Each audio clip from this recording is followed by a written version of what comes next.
తులారాశి వారికి ఈ వారం అనుకూలంగా ఉంటుంది. విద్య, ఉద్యోగ అవకాశాలు కలిసి వస్తాయి. వ్యాపారం సానుకూలంగా ఉంటుంది.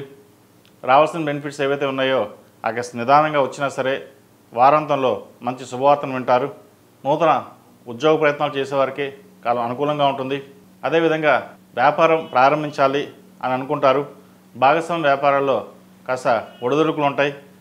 భాగస్వామ్య వ్యాపారం కంటే సొంతంగా చేసుకున్న వారికి అనుకూలమైన కాలం అని చెప్పచ్చు. ముఖ్యంగా భూ సంబంధించిన విషయ వ్యవహారాలు కలిసి వస్తాయి. ఆరోగ్యం బాగుంటుంది. ఒక స్థలాన్ని అమ్మి అప్పు తీర్చాలనే ఏదైతే ఉందో అది కాస్త నిరాశపరుస్తుంది. కష్టపడి ముందుకు వెళ్తాం, అది వెనక్కి లాగే వాళ్ళు ఎక్కువగా ఉంటారు. నరదృష్టి అధికంగా ఉంటుంది. మీకు ప్రతి పనిలోనూ ఆటంకం కలిగించేవారు ఉంటారు. ఎవరు మనవారో ఎవరు పరాయవారో ఆలోచించి ముందుకు వెళ్ళడం చెప్పదగినది. డెసిషన్ మేకింగ్ వాటికి సొంత నిర్ణయాలు తీసుకోవద్దు. ఏదైనా ఒక నిర్ణయం తీసుకుంటే 10 మంది సలహాలు తీసుకుని ముందుకు వెళ్ళడం చెప్పదగినది. లేకపోతే చిన్న చిన్న ఇబ్బందుల అవకాశం గోచరిస్తోంది. జీవిత భాగస్వామి సలహాలు సూచనలు బాగా కలిసి వస్తాయి. సప్తమాధిపతి అయిన కుజుడు జన్మరాశిలో ఉన్నారు. వివాహపరంగా సానుకూలంగా ఉంటుంది. వివాహ ప్రయత్నాలు చేసేవారికి మంచి సంబంధం కుదురుతుంది. కోపాన్ని అదుపులో ఉంచుకోవాలి. ప్రతిదీ అన్నీ మనకే తెలుసు, మన పక్క వాళ్ళు చెప్పాల్సిన అవసరం లేదు అన్న భావన ఎక్కువగా మీకు ఏర్పడుతుంది. అది అటువంటి విషయంలో కొన్ని జాగ్రత్తలు తీసుకోవాలి. ఏం చెప్పినా మన మంచి కోసమే కదా చెప్తున్నారు, మనం ఎందుకు వినకూడదు అనే భావన కూడా ఏర్పడాలి. అన్నీ మనకే తెలిసిన భావనతో వెళ్తే తర్వాత నష్టపోయేది మీరే ఉంటుంది. కాబట్టి ఇటువంటి విషయాలు జాగ్రత్త వహించండి. ద్వితీయాధిపతి అయిన కుజుడు కూడా జన్మరాశిలో ఉన్నారు. భూ సంబంధించిన విషయ వ్యవహారాలు ఇందాక చెప్పినట్టుగా కొంత ఇబ్బంది పెట్టినా కూడా వారాంతంలో కలిసి వచ్చే అవకాశం కూడా లేకపోలేదు. వ్యయాధిపతి భాగ్యాధిపతి అయిన బుధుడు కుజుడితో కలిసి ఉన్నాడు. అయితే ప్రేమ వివాహాలకు సంబంధించిన విషయ వ్యవహారాల్లో చాలా జాగ్రత్త వహించాలి. విఫలమయ్యే అవకాశం ఉంది. లేదంటే పెద్దలను ఎదిరించి ముందుకెళ్ళే అవకాశాలు కూడా లేకపోలేదు. ఇది అందరికీ కాదండి, కొంతమందికి మటుకే. ఏదైనా సరే పెద్దవాళ్ళ నిర్ణయానికి కట్టుబడి ఉండడం, పెద్దవాళ్ళ సలహాలు తీసుకుని వెళ్ళడం చెప్పదగినది. లేదా మన సొంత నిర్ణయాలు తీసుకుని ముందుకు వెళ్ళినట్లయితే జీవితంలో ఇబ్బంది పడే అవకాశం ఎక్కువగానే గోచరిస్తుంది. ఏదైనా సరే జాతక పరిశీలన చేసుకుని ముందుకు వెళ్ళడం చెప్పదగిన సూచన. సాఫ్ట్వేర్ రంగం వారికి, సినీ కళా రంగాల వారికి అనుకూలంగా ఉంటుంది. Cosmetics, administration, chartered accounts, real estate రంగాల వారికి కాలం అనుకూలంగానే ఉంది.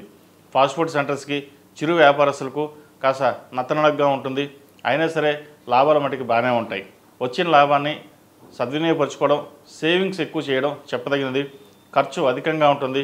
వచ్చిన ఖర్చుని ఎలా చేయాలనే ఆలోచన కూడా ఉంటుంది. అయితే ఒక్కొక్కసారి మంచి ఖర్చే పెడతారు.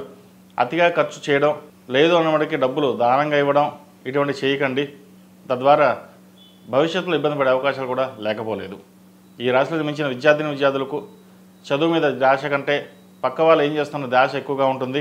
మనం ఎదగాలి అనే భావన పక్కన పెట్టి పక్కవాడు ఎదుగుతున్న భావన ఎక్కువగా ఉంటుంది.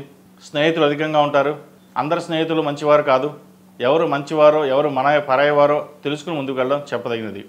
అంతా మంచివారే కదా గుడ్డిగా నమ్మి వెళ్తే మోసపోయే అవకాశం లేకపోలేదు. విద్యార్థులు పై చదువుల కోసం చేసే ప్రయత్నాలు కొంచెం ఇబ్బందికరంగానే ఉంటుంది. వెళ్ళాలనుకునే వారు వెళ్ళలేకపోతారు. చదువు మీద శ్రద్ధ తగ్గకుండా చూసుకోవడం చెప్పదగినది. 4 సంవత్సరాలు లేదా 8 సంవత్సరాలు చక్కగా చదువుకుంటే 40 ఏళ్ళు సుఖపడతారు. లేదా ఇప్పుడు సుఖపడితే తర్వాత కష్టపడతారు. ఏదైనా మీ చేతుల్లోనే ఉంటుంది.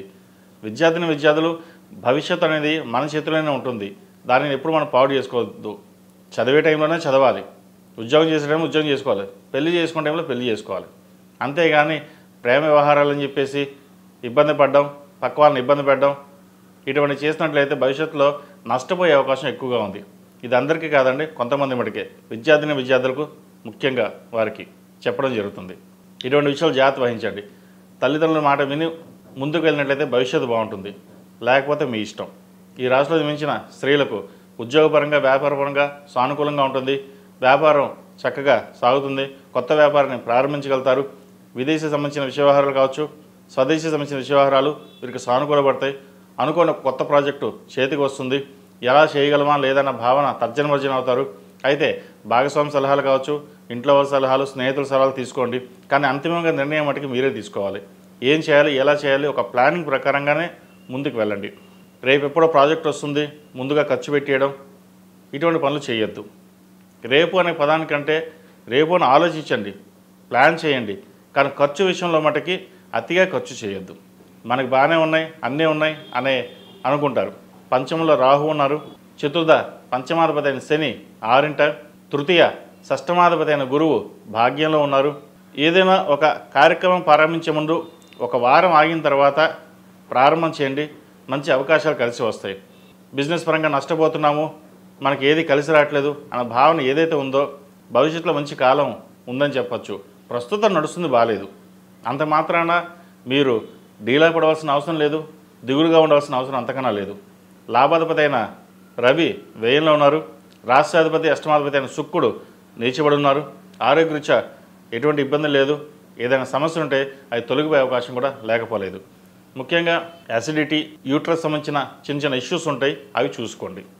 ఈ రాశివారు ప్రతిరోజు ప్రతినిత్యం జిల్లేడు ఒత్తులతో దీపారాయణ చేయడం, శుక్రవారం నాడు నవగ్రహ ఒత్తుల్లో బ్లూ కలర్ ఒత్తులతోటి దీపారాయణ చేయడం చెప్పదగిన సూచన. దక్షిణామూర్తి స్తోత్రాన్ని పండించండి, మంచి ఫలితాలు సంప్రాప్తిస్తాయి. ఈ రాశిలో జన్మించిన వారికి కలిసి వచ్చే సంఖ్య 7, కలిసి వచ్చే రంగు నావీ బ్లూ. ఏదైనా పని మీద బయటికి వెళ్ళేటప్పుడు శుక్రవారం కానీ మంగళవారం అడిగిన వెళ్ళండి, మంచి ఫలితాలు సంప్రాప్తిస్తాయి. శ్రీ గురుభ్యో నమః. మహాగణాధిపతయ నమః. శివాయ గురు నమః. అక్టోబర్ 22 నుంచి నవంబర్ 20 వరకు కార్తీక మాసం ఈ నెల రోజుల పాటు కాశీ మహాపుణ్యక్షేత్రంలో ప్రతిరోజు రుద్రాభిషేకం చేయడం జరుగుతుంది. వారి వారి గోత్రనామాలతోటి ముందుగా మీ గోత్రనామాలు నమోదు చేసుకుని ఈ కార్తీక మాసం నెలలు కాశీ మహాపుణ్యక్షేత్రంలో అభిషేకం చేయించుకోవడం అనేది చాలా అదృష్టం. చాలామంది చేస్తూ ఉంటారు. అయితే ఒక 4 రోజులు ఉండడం, 9 రోజులు ఉండడం, కొంతమంది నెలలు కూడా ఉంటుంటారు. మనకు తగ్గట్టుగా గోత్రనామాలతోటి ఈ కార్తీక మాసంలో అభిషేకం చేయడం వల్ల ఐశ్వర్యం, అభివృద్ధి, విద్య, ఉద్యోగం, వ్యాపారం అన్ని విధాలుగా బాగుంటుంది. ఆ పరమేశ్వరుడు అనుగ్రహం అందరికీ ఉందంటే అంతకంటే భాగ్యం ఉంది, అందరికీ ఉంటుంది. ఈ కాశీ మహాక్షేత్రంలో ఈ నెల రోజుల పాటు అభిషేకం జరుగుతుంది.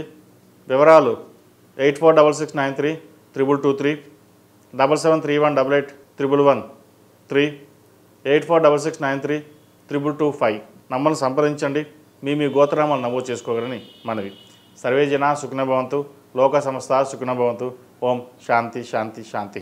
ePoojaStore.in పసుపు కుంకుమ నుంచి దేవతా విగ్రహాల దాకా అన్ని రకాల పూజలు, వ్రతాలు, వివాహం, గృహప్రవేశం, హోమాది శుభకార్యాలకు కావలసిన పూజా సామాగ్రి అంతా ఒక్క క్లిక్తో మీ ఇంటి వద్దకే. నేడే ఆర్డర్ చేయండి మీ ePoojaStore.in లో. One stop for all puja needs.